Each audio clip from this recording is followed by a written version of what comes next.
Last week was a volatile week on Wall Street. 5 of the 6 major markets closed lower, with emerging markets being the lone holdout in positive territory.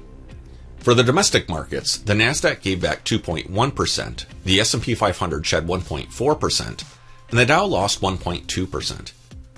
As rough as the headline numbers were, looking at the S&P 500 equal weight index, we can see that the equal weight version actually added 0.33% last week. This highlighted how the concentration of the biggest companies in the standard S&P 500 caused an outsized impact on the overall index. Looking at the top 10 holdings, we see that Apple was down the most with an 8% loss last week. A number of the other holdings were not much better, as Amazon and Google also both ended down more than 5 percentage points for the week. These names pulled on the greater sectors, as communication services and IT closed down 3.5% and 2% respectively.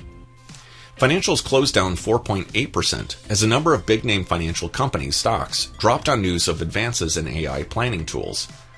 These types of market drops have become more frequent of late as some new AI-related headline have caused an initial hit to developed segments of the broad market. In economic news, a number of reports sent mixed signals. January payrolls rose by 130,000, beating expectations of around 55,000 and showing continued labor market strength. Meanwhile, CPI came in cooler than expected at 0.2%.